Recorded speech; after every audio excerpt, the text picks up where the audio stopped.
Soon someone will be coming into the tech lab and we will hear the door, so just ignore it. So this is how you're going to begin. Open up your browser, and we're going to find an example track of the song. By the way, I'm just using the left arrow on the keyboard to close these folders.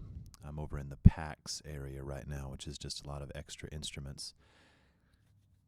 So we need to find this song that we're going to be using. So I'm going to the user.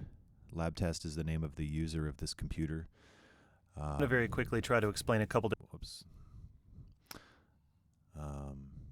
So under lab test, this is going to open up in this browser window everything that is in my main user window. So this is my applications desktop. On a PC, this will look different, but you're all pretty much doing this on Mac, so it's going to look similar.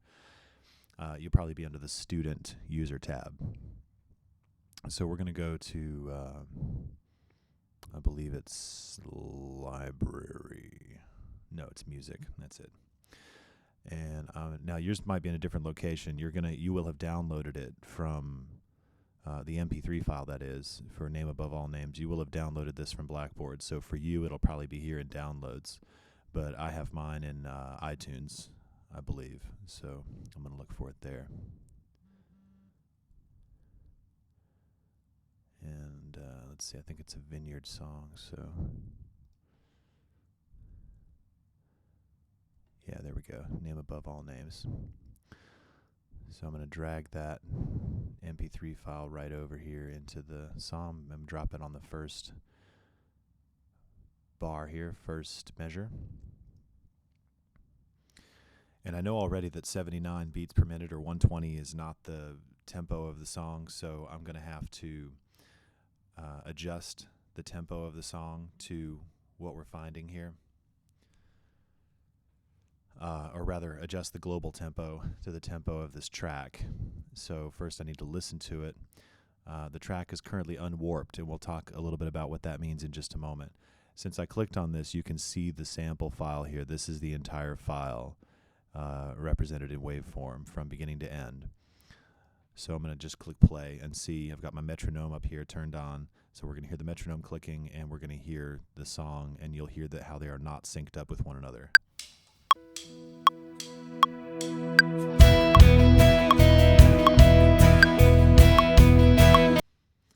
All right, so what we're going to try to do is move this file around and adjust the click tempo of the global tempo so that they match. And the first thing I need to do is trim the first part of the song so that this first downbeat click is right on the 1. So I'm going to get my magnifying glass, left click, and then pull down, and that's going to let me zoom in. And what I'm going to do is pull, when you get this bracket over the name bar, you pull that to the right, and that trims the file. And now I'm going to zoom in some more and trim the file. So I'm trimming right up to where that click begins. We're really, really close to it. I'm zooming back out, and I'm going to drag this all the way to the downbeat. And now we'll listen to it, and you'll see that the downbeat coming from the drummer on the recording happens at the same time as the first click. And then they get slowly more and more awesome. So now that we have our downbeats lined up, the next thing we need to do is match the tempo of the song. Now, it's important that we started with the file unwarped, because if this had been warped, when I change the global tempo of the song, it will just stretch the audio faster or slower along with that global tempo. So right now, because it's unwarped, this sample and this global tempo are unlocked from each other. They are not slaved to each other.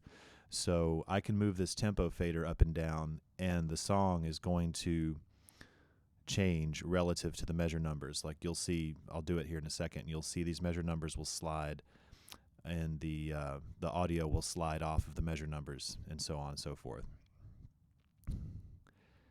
So you can see as I'm dragging the tempo down, that means that the measures are getting longer and longer and longer in comparison to the audio. So the audio is getting smaller and smaller and smaller. And if I play, you can see the audio is still traveling at the tempo it was traveling at before, but my click is now way slower. So what I'm trying to do is match up my click with the tempo of the audio. Now I know I've got a 4-beat click here at the beginning. And I see that since we already did our downbeat, and I know that the drums come in right here, what I'm doing is moving this up and down until I see my intro comes in right at about where the second measure comes in, and we'll see how close we are there.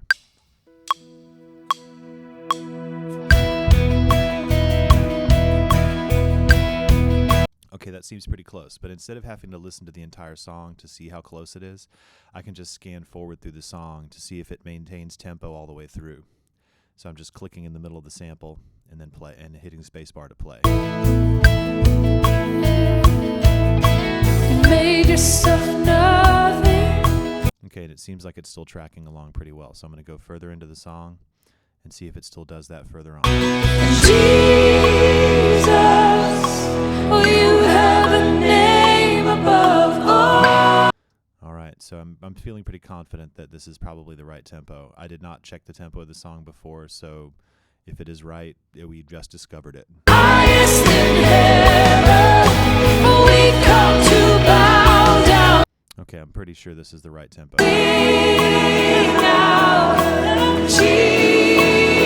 Okay, so now all our measure numbers are correct all the way through the song.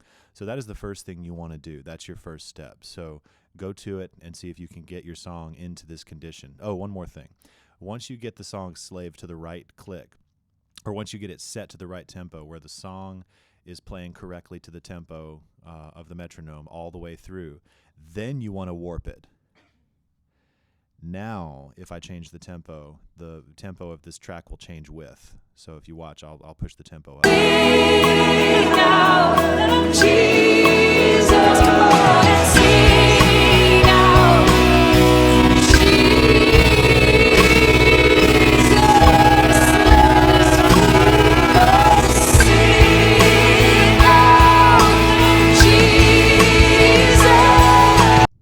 The correct tempo.